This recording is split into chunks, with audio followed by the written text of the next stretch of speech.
Hello guys. आज की video हम बात करेंगे अरुणाचल प्रदेश जेईई एग्ज़ाम के बारे में। तो आपको पता है जैसे कि इस वैकेंसी आई थी, तो इस पे हम एक वीडियो लेके आए यहाँ पे आप सबकी डिमांड पे कि कैसे इस एग्ज़ाम के लिए तैयारी की जाए। तो काफ़ी अच्छी वैकेंसी है, अच्छी अपॉर्चुनिटी है यहाँ पे। तो हम इसमें समझेंगे सिलेबस को, साथ ही साथ कि हमको इसमें किस तरह से स्ट्रेटेजी फॉलो करनी है, क्या आपका एग्ज़ाम पैटर्न है। अभी के लिए एग्ज़ाम डेट जो देखी जाए आपकी ये है, और पैटर्न आपका ये रहा यहाँ पे, जिसमें आपके टोटल 150 मार्क्स का आपका जनरल इंग्लिश, जनरल स्टडीज और एप्टीट्यूड आएगा, और टेक्निकल पेपर आप ऑब्जेक्टिव 300 मार्क्स का आएगा। बाद में आपका वाइवा है और टोटल इस तरह से 500, इसके बेसिस पे आपका रिजल्ट रेडी होगा। नेगेटिव मार्किंग आपकी 1/6 है। ठीक है, इंटरव्यू के लिए आपको वैकेंसी का 3 टाइम्स कैंडिडेट को कॉल किया जाएगा, मतलब बुलाया जाएगा। यहाँ पे एक वाइवा बस जो एग्रीगेट है दोनों पेपर 33% टोटल होना चाहिए क्वालिफाई होने के लिए। Candidate should score at least 20% in each of the subject होना चाहिए। और PWBD कैंडिडेट के लिए ये क्राइटेरिया अलग है, जो विकलांग वगैरह हैं उनके लिए। ओके, यहाँ पे चीज़ें एक इन्होंने डिफाइन नहीं की है कि जैसे ये है तो इसमें कितने क्वेश्चंस होंगे। ठीक है, यहाँ पे इस चीज़ को प्रॉपरली डिफाइन नहीं किया है। आप एडवर्टीजमेंट ओपन करिएगा और सिलेबस, दोनों चीज़ों में ये चीज़ें यहाँ पे नहीं दी हैं। ठीक है, हम टाइमिंग का भी तो मोस्टली, लेकिन जो एक्सपेक्टेड है वो ये कि जैसे इसके लिए आपके 2 आवर्स हो सकते हैं, यहाँ पे आपको 3 आवर्स का टाइम दिया जा सकता है। क्वेश्चंस यहाँ पे देखते हैं या तो 150 रहेंगे या आपके 100 भी रह सकते हैं। इसी तरह इसमें भी आपके 300 का टोटल है, तो हो सकता है या तो 150 क्वेश्चन आ जाए, तो हर क्वेश्चन 2 मार्क्स का, तो इस तरह से 300 हो जाए। तो ये चीज़ें फिक्स नहीं है अभी भी, इसमें कुछ भी ये हो सकता है कि आपका चेंज आए एक्चुअली। तो इन्होंने यहाँ पे नोटिफिकेशन में कुछ भी मेंशन नहीं किया है। फ्यूचर में हो सकता है कि कोई अपडेट में हमें पता लग जाए चीज़ें, बट अभी के लिए आपके पास जितना दिया है आपके पैटर्न में वो ये चीज़ें हैं। आपको चीज़ें पढ़नी है, क्वेश्चन कम ज़्यादा होंगे उससे कोई फ़र्क नहीं पड़ेगा ज़्यादा। ठीक है, हम बात करते हैं यहाँ पे सिलेबस, जिसको हमें बहुत अच्छे से समझना है। तो ये है पहला पार्ट आपका टेक्निकल का। टेक्निकल को भी इन्होंने अलग अलग पार्ट में डिवाइड किया है। देखो, सब्जेक्ट्स को इन लोगों ने यहाँ पे डिवाइड कर दिया अलग अलग पार्ट्स में, जबकि वो है एक तरह से वही चीज़ है। जैसे आपका पहला है मेजरमेंट, दूसरा है सर्विंग, देन है स्ट्रेंथ ऑफ मटेरियल, फिर आपका सॉइल मैकेनिक्स। अब यहाँ पे अगर आप देखोगे तो यहाँ पे area and volume, force and energy, pressure, velocity, density, length square measure, metric, ये सब चीज़ें दी गई है। ये हम अलग अलग जगह पे इन चीज़ों को पढ़ लेते हैं, इसमें अलग से कुछ खास है नहीं है। एरिया, वॉल्यूम, मेजरमेंट, ये सब चीज़ें हम एस्टिमेशन, कॉस्टिंग और सर्विंग दोनों सब्जेक्ट्सों में ये चीज़ सबसे काम पड़ता है हमें।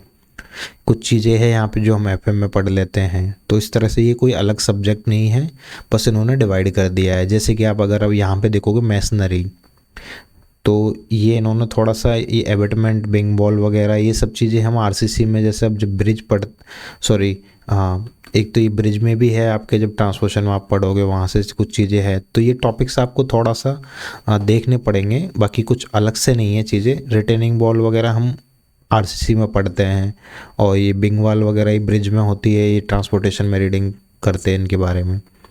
देन है आपका RCC हाइड्रोलिक्स, मतलब आपका फ्लूइड मैकेनिक्स है जो। ठीक है, देन आपका वाटर सप्लाई। अब यहाँ पे आपको एक चीज़ का देखना पड़ेगा कि आपका यहाँ पे ये देखिए ओपन चैनल, इसका मतलब ये है कि आपका जो ओपन चैनल फ्लो है वो भी यहाँ पे इंक्लूड है। ओके, तो आपको टॉपिक्स को इस तरह से पढ़ोगे तो सब कुछ सिलेबस आपके समझ में आ जाता रहेगा। देन है आपका ड्रेनेज। अब ड्रेनेज में ये अलग से जो टॉपिक, ये सब टॉपिक आपके एनवायरनमेंट के टॉपिक्स हैं।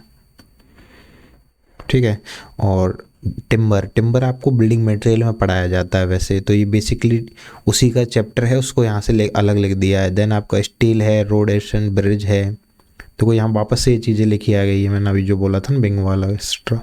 एस्टिमेशन, कॉस्टिंग, जो ऊपर आपका कैलकुलेशन का काम था, वो चीज़ें यहाँ पे भी कुछ कुछ इंक्लूड हैं।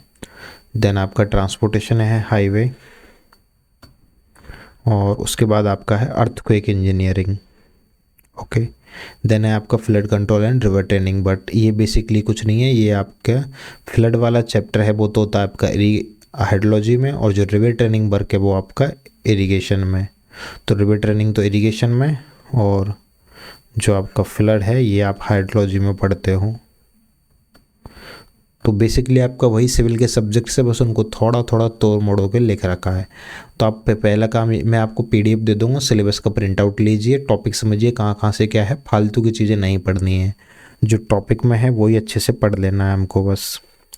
देन आपका आता है जनरल पेपर, इसमें आपका इंग्लिश, जनरल स्टडीज और एप्टीट्यूड, इसको टोटल 150 नंबर में डिवाइड किया हुआ है।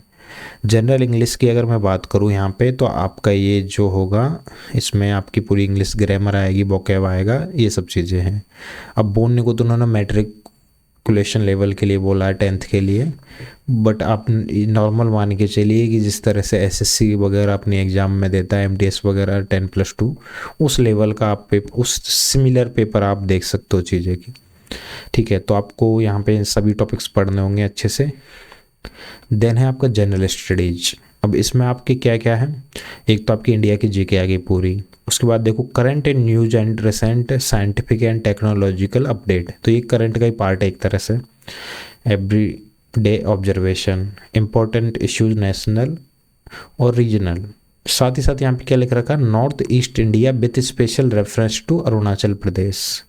तो आपको अरुणाचल प्रदेश के रेस्पेक्ट में जो करंट है अपडेट है वो थोड़ा सा पढ़ना है अच्छे से एक तो, साथ ही साथ इसमें जो भी नॉर्थ ईस्ट स्टेट्स हैं उनके रेफरेंस में थोड़ा सा आपको चीज़ें को ज़्यादा ध्यान देना है। ठीक है, तो इसमें मेजरली जो पार्ट है आपको करंट अफेयर पे बहुत ज़्यादा ध्यान देना है, आपके स्टेट की भी पढ़नी है प्लस आपको जो नेशनल वाली है दोनों रीड करनी है। ओके, अच्छे से इसमें जैसे आप इसमें, अब जैसे जनरल स्टडीज है, आप जीके के लिए सपोज कीजिए आपने लूसेंट पढ़ रहे हो, लेकिन साथ ही साथ आपको यहाँ की भी जो लोकल जीके की बुक प्लस आपको करंट अफेयर को अच्छे से तैयार करना है, जो आपकी करंट की मैगजीन आती है। आप यूट्यूब पे भी सर्च कर सकते हो कि last 1 year Arunachal Pradesh current affair, इस तरह से आपको क्वेश्चंस चीज़ें मिल जाएगी यहाँ पे। सिलेबस को बहुत अच्छे से डिफाइन नहीं किया है इन लोगों ने, लेकिन आप क्या कर सकते हो कि यही सिलेबस आपके जो अरुणाचल प्रदेश पीएससी है उसके बाकी एग्जामों में भी सिमिलर चीज़ें होंगी। तो आपको क्या करना है, कोई बुक देखनी है जहाँ पे आपके अगर मिल जाए तो ये जो अरुणाचल प्रदेश है उसके जो पेपर्स होते हैं बाकी एग्जामों के, आपका बोर्ड बाकी एग्जाम भी के पेपर लेता होगा, तो वहाँ से आपको जनरल इंग्लिश, जनरल स्टडीज और एप्टीट्यूड के जो पेपर हो रहे हैं जिनका सिलेबस सिमिलर है, उन पेपर्स को देख लेना और उनसे ट्रेंड को समझना है कि यहाँ पे कैसे कैसे क्वेश्चन पूछे जा रहे हैं। तो या तो वेबसाइट पे जाइए, वहाँ पे प्रीवियस ईयर पेपर को डाउनलोड कर लेना, वहाँ से थोड़ा थोड़ा आइडिया लग जाएगा जो आपका कॉमन सिलेबस है उसका, ये नॉन टेक का। एप्टीट्यूड में देखो लॉजिकल थिंकिंग मतलब आपका रीजनिंग आ गया, मैथ आ गया, एनालिटिकल मतलब वही रीजनिंग, इंजीनियरिंग मैथमेटिक्स ये भी एक थोड़ा टफ पड़ता है, एथिक्स पे क्वेश्चंस। अब एथिक्स हम देखे जाए तो ईएसी के सिलेबस में आता था ये वैसे, ठीक है, तो इन दोनों के नोट्स मैं आपको प्रोवाइड करवा दूंगा, आप किसी भी कोचिंग के नोट्स रेफ़र कर लीजिएगा, ज़्यादा बुक वगैरह में डेप्थ में मत जाइएगा। और मैथ रीजनिंग के लिए आप एसएससी पीवाई को लगा सकते हो, ठीक है, उससे भी काम चल जाएगा। या कोई भी मार्केट में आपके पास जो बुक है मैथ के लिए आप RS अग्रवाल, अरियंत, किरण, जो भी आपको अच्छी बुक लगे किसी से भी लगा लो, बहुत ईजी आती है, कोई ज़्यादा फ़र्क नहीं पड़ता।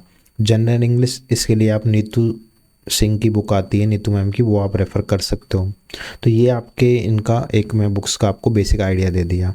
मैं एक बार और बता देता हूँ, जैसे जीके है, जीके में आप क्या करना है आपको, या तो आप जैसे ये वाली बुक या फिर आप लूसेंट वगैरह रेफ़र कर सकते हो, प्लस आपको करंट पे स्पेशल ध्यान देना है, ठीक है। पुरानी करंट का यहाँ पे समझ में नहीं आ रहा, पुरानी जीके का ये लोग किस तरह से देंगे चीज़ें यहाँ पे, बट आपको जो करंट पे ज़्यादा ध्यान देना है, पुरानी भी पढ़नी है। और आपको मंथली करंट अफेयर इंडिया के रेस्पेक्ट में हम जो हर महीने बनाते हैं bilingual Hindi and English language में, वो आपको हमारे चैनल पे वीडियोज़ और PDF सब कुछ मिल जाएगा। मैथमेटिक्स के लिए आप दिशा की भी बुक ले सकते हो, आप किरण की भी रेफ़र कर सकते हो, अरियंत आप रेफ़र कर सकते हो, ठीक है, RS अग्रवाल आप रेफ़र कर सकते हो। जो भी आपके पास बुक है वही पढ़िए, अलग से कोई ज़रूरत नहीं है। रीजनिंग के लिए भी आपके पास जो भी बुक है वो लगा लीजिए, या फिर ये बुक भी है, या SSC PY को भी लगा सकते हो, एसेट्रा। और मैथमेटिक्स और एथिक्स के हम आपको नोट्स प्रोवाइड करवा देंगे। काफ़ी और जगह भी आप नोट्स, इनको ज़्यादा डेप्थ में मत जाइएगा, बेसिक बेसिक पढ़ लेना। रीज़न क्या है कि इंजीनियरिंग मैथमेटिक्स बहुत बड़ी है, सिलेबस आपका एंड ही नहीं आने वाला है इनका, तो बहुत ही ज़्यादा चीज़ें, बहुत ज़्यादा कुछ दे दिया इन लोगों ने, तो इसलिए थोड़ा सा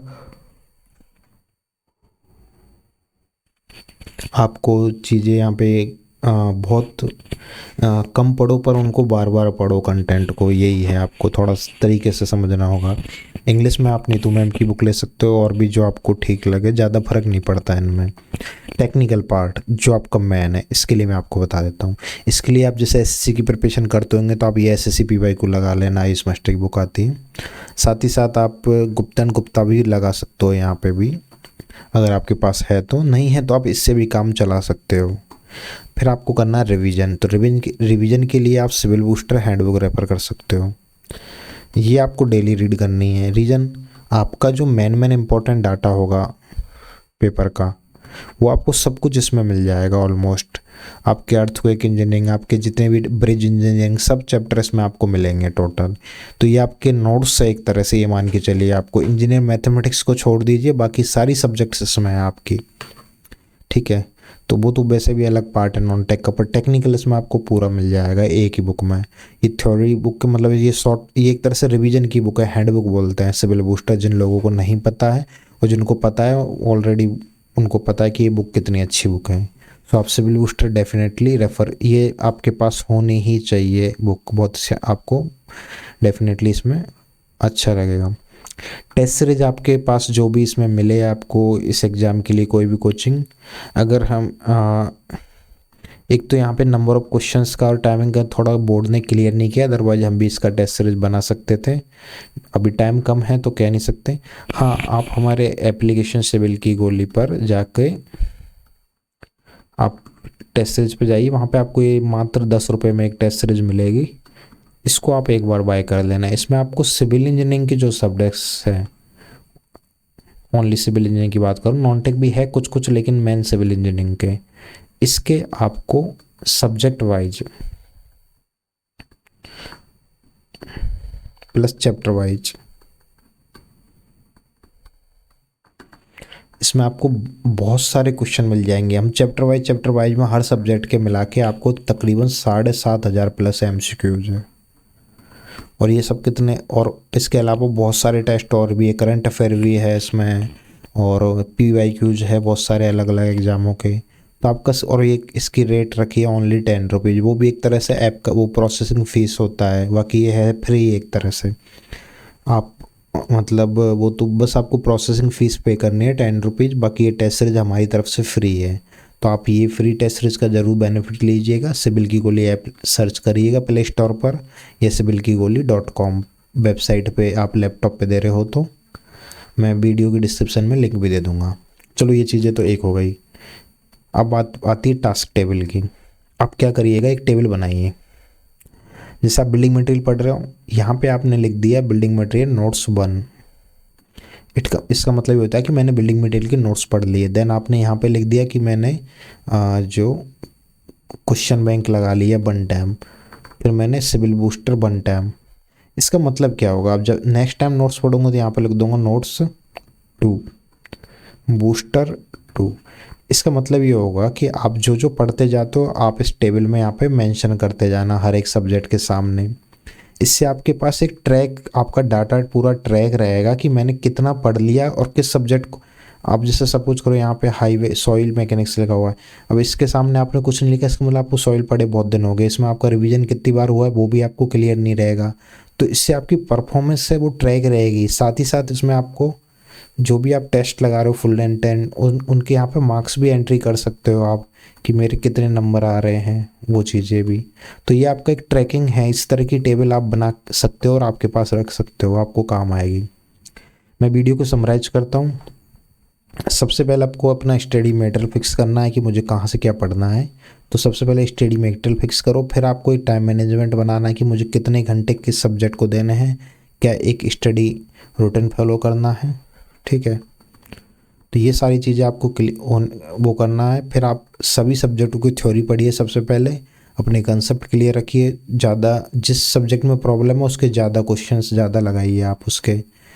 PYQ अगर अरुणाचल प्रदेश के पुराने अवेलेबल है तो आपको वो लगाने हैं पहले। टेस्ट सीरीज जो भी आपको मिले वो लगा ली हैं, ठीक है। जहाँ आपको सपोर्ट की नीड आप टीचर से सपोर्ट लीजिए, आप एक प्रॉपरली हेल्दी रूटीन फॉलो कीजिए, ठीक है। ये भी बहुत इम्पार्ट करते हैं। और आप पॉजिटिव माइंडसेट से रहिए, नेगेटिव मत जाइए कि सिलेक्शन होगा या नहीं होगा, वो चीज़ें पॉजिटिव माइंडसेट से पढ़िए और रिवीजन पे सबसे ज़्यादा आपको ध्यान देना है, ठीक है।